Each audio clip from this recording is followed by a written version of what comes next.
You might ask yourself, why big wheels? Well, more track speed, duh, makes this 154 ride like a 146. Check it out.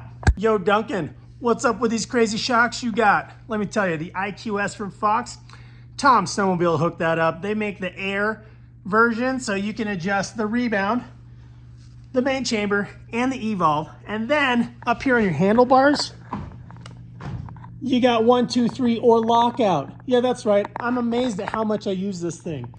Protection, you know I'm always running that.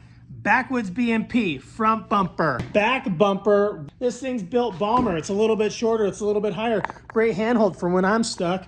Ooh, taller spindles, yes please. Well, you might ask yourself why. I find it makes the sled a little more predictable, a little more fun, a little more lively. You know I like lively. Well, I've been running the Tom's Emotion skid for a while. You put Fox in there, you take out the torsion springs, you add a different rear arm there. I don't like the T-Motion either, especially on this Expert.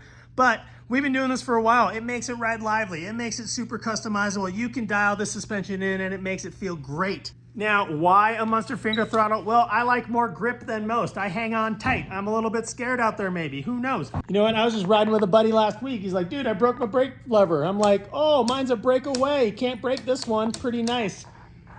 Outerimpact brake lever. Cheetah factory racing bars.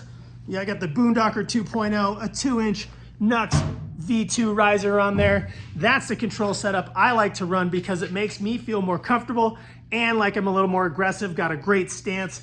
I love how this thing rides. Yes, GGB exhaust. Why? Because I like aftermarket exhaust. Not only does it make my sled sound cooler to me, but it saves a ton of weight. That old suitcase stock muffler, gotta go, man. Is it too loud? No. Anybody that doesn't like loud sleds, they don't like snowmobiles, period. So get over it. It's not that loud. It's not the mountain can. This is the trail can. It's the medium one. Shave weight, make it better. That's what I'm gonna do. Do you ride hard? Do ya? Then you probably need a Munster rail brace. You don't wanna be bending your rails because that just makes for a whole lot more work and money. Slydog skis, yeah, Slydog. Tons of different color choices. What else? They're super stiff. They're pretty aggressive. Well, they hold the line. They float a lot. They're a pretty fun ski if you're ready to handle them. Not for everybody, kind of like a finger throttle. You either hate it or you love it. I'm in the love it category. Deviant Ink, Signature Series DLEE wrap. Yeah, I'm into art. I'm into fun stuff. I like looking good out there, so Deviant Ink is what I'm gonna choose to go with to make my sled look absolutely awesome. All right, so those are the things I do to my snowmobile. This year it's a 154 Summit Expert 850 Turbo. Epic sled, super fun. Out of the box, it did have a bent turbo shaft. Who knew? Kind of 1 in a million chances right there. We put a new turbo on and it's run awesome ever since. I've been ripping this thing for this season. It's super fun. All the items that I just talked about there make this sled, like they just enhance the performance. So I really like the way they make the sled ride, what they do to it to make me have a better time on the mountain. Because after all this is about is having the best experience we can have. So if you wanna build a sled like that, you can check out those different products. Otherwise, let's go check out how I ride it and we'll show you some video of some of the conditions we've had this year. So stay tuned, more fun stuff coming.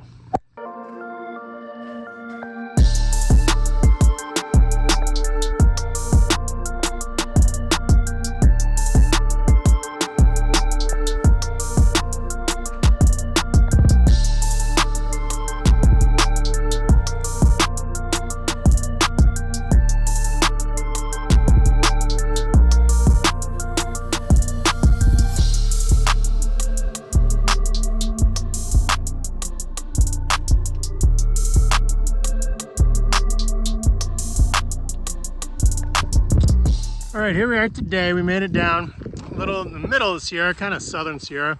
A lot bigger terrain out here down in this spot and super fun riding. So we did, the whole mountain range just got a few feet of snow. The storm tracked a little farther south this time, which is great.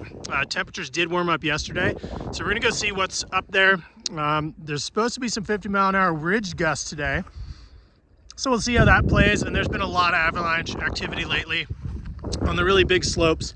I've heard of 3 different motorized users having really close calls down here in the past 4 days. So We're gonna go play it safe, but we really wanna get into this upper elevation, see if the temps stayed a little bit colder and snow's a little bit better.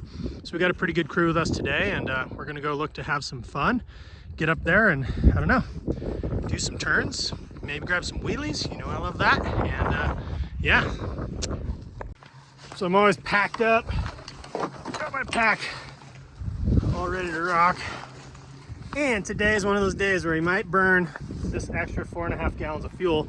You know I might, so I'm gonna pack that sucker. Got this sweet case full of my gear, and the 154 today.